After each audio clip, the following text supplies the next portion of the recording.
ವೇದಿಕೆ ಮೇಲಿರೋ ಎಲ್ಲ ದಿಗ್ಗಜರಿಗೆ, ಹಿರಿಯರಿಗೆ, ಗೌರವಾನ್ವಿತರಿಗೆ, ನಮ್ಮ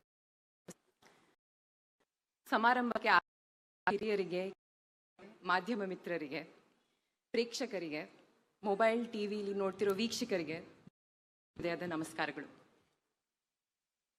ಇಷ್ಟು ದೊಡ್ಡ ಕಾರ್ಯಕ್ರಮಕ್ಕೆ, ಬೆಂಗಳೂರು ಇಂಟರ್ನ್ಯಾಷನಲ್ ಫಿಲ್ಮ್ ಫೆಸ್ಟಿವಲ್ ಉದ್ಘಾಟನೆ ಕಾರ್ಯಕ್ರಮಕ್ಕೆ ನನ್ನಂಥ ಯುವ ನಟಿಯನ್ನು ಆಹ್ವಾನಿಸಿರೋದು ಒಂದು ದೊಡ್ಡ ಗೌರವ. ನಾನು ಅದನ್ನು ಅತ್ಯಂತ ವಿನಯಪೂರ್ವಕವಾಗಿ ಒಪ್ಕೊಂಡು ಬಂದಿದ್ದೀನಿ. ಚಿಕ್ಕ ವಯಸ್ಸಿಂದ ಹಲವಾರು ಕಲಾ ಪ್ರಕಾರಗಳನ್ನು ನೋಡ್ಕೊಂಡು ಬಂದಿರೋ ನನಗೆ ಬೆಂಗಳೂರು ಎಲ್ಲ ಕಲೆಗಳಿಗೂ ನೆಲೆ ಅಂತ ತುಂಬ ಹೆಮ್ಮೆ ಆಗತ್ತೆ. ಭರತನಾಟ್ಯಂ, ಯಕ್ಷಗಾನ ನೃತ್ಯ ಕಲೆ ಇರಲಿ, ಕರ್ನಾಟಿಕ್ ಹಿಂದೂಸ್ತಾನಿ ಗಾನ ಕಲೆ ಇರಲಿ, ಜಾನಪದ ಕಲೆಗಳಿರಲಿ, ನಾಟಕ ಇರಲಿ, ಸಿನಿಮಾ ಇರಲಿ, ಬೆಂಗಳೂರು ಎಲ್ಲ ಕಲೆಗೂ ನೆಲೆ. ಸಿನಿಮಾ ಈ ಎಲ್ಲ ಕಲೆಗಳನ್ನು ಬಳಸ್ಕೊಳ್ಳೋ ಆಡಿಯೋ ವಿಜುವಲ್ ಮಾಧ್ಯಮ. ಒಂದು ದೇಶದ, ರಾಜ್ಯದ ಜನರ ಕಲೆ, ಸಂಸ್ಕೃತಿ, ಜೀವನ ಶೈಲಿ ಸಿನಿಮಾ ಪ್ರಸ್ತುತಪಡಿಸುತ್ತದೆ. ನಮ್ಮೂರಲ್ಲಿ ಅಂತಾರಾಷ್ಟ್ರೀಯ ಸಿನಿಮೋತ್ಸವ ಆದಾಗ ಪ್ರಪಂಚದ ಸಂಸ್ಕೃತಿ ನಮ್ಮೂರಿಗೋಸ್ಕರ ಬಂದ ಹಾಗೆ.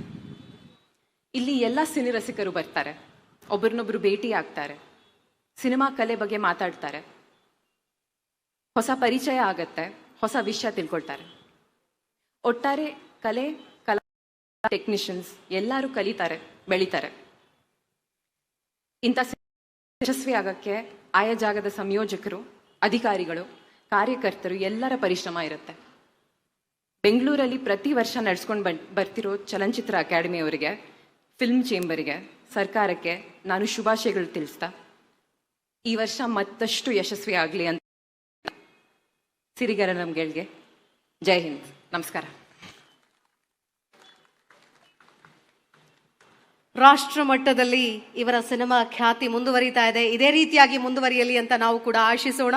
Thank you so much Rukmini Vasanth ಅವರೇ. ಇದೀಗ ಸಿಗ್ನೇಚರ್ ಫಿಲಂ ಬಿಡುಗಡೆ ನಿಮ್ಮ ಮುಂದೆ.